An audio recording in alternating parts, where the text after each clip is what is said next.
You remember the moment. One minute they're talking about homework and video games. The next, they have a new, slightly dangerous look in their eyes. They start chasing the edges, the hidden cigarette, the secret party, the urge to simply break a rule for the sake of breaking it. It feels like they've been replaced.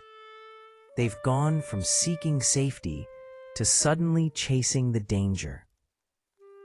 When we look at teenagers gravitating towards smoking, clubs, or other risky choices, we tend to see bad behavior.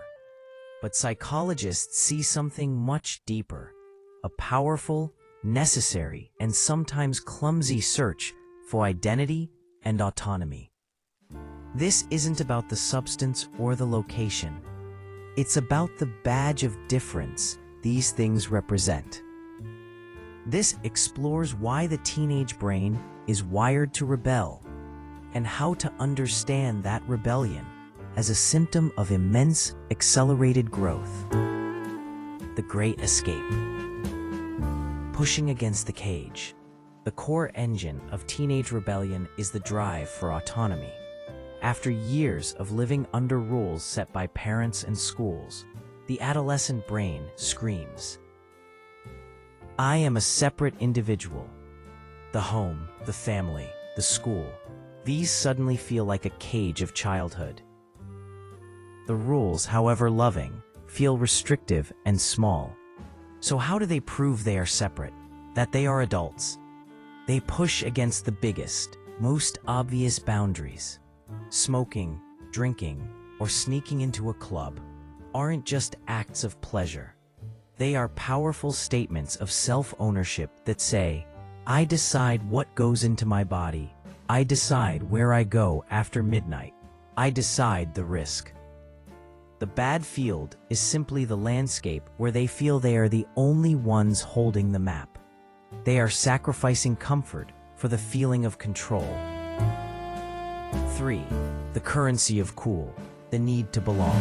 The second engine is the search for belonging.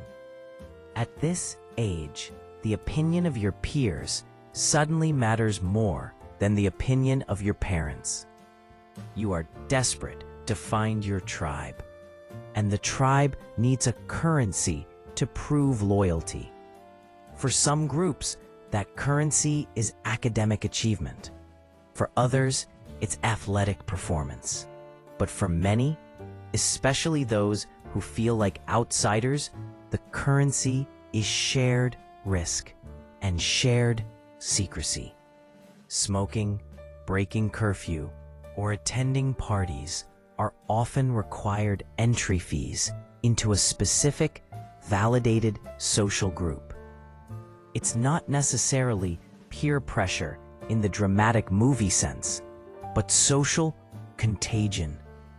If the people you admire and want to be accepted by do it, then doing it yourself becomes a shortcut to the cool identity.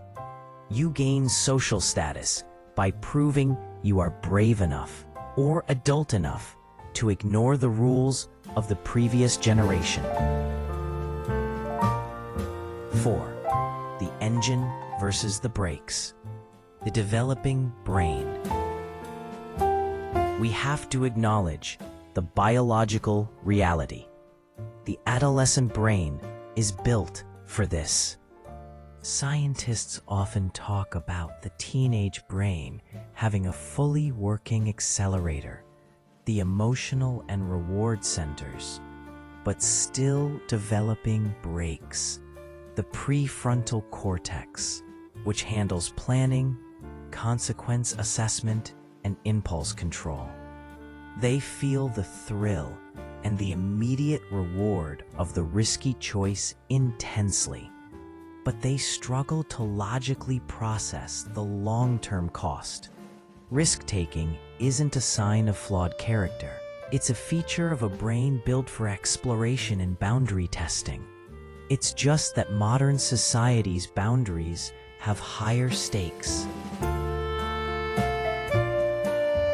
The path to constructive rebellion. If we want to help teenagers navigate this stage, we have to stop focusing on the symptom and start addressing the need. The need for autonomy and the need for identity won't go away. We need to provide constructive rebellion. If a young person is drawn to the edge, ask, where else can they feel powerful?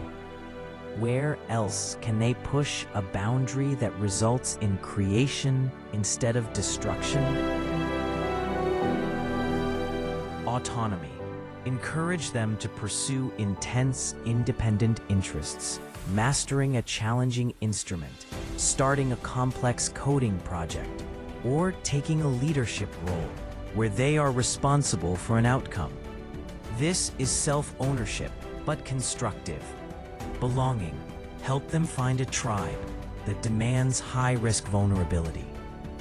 The kind that requires you to share your genuine art, your true ideas, or a difficult athletic goal. The goal isn't to stop the rebellion.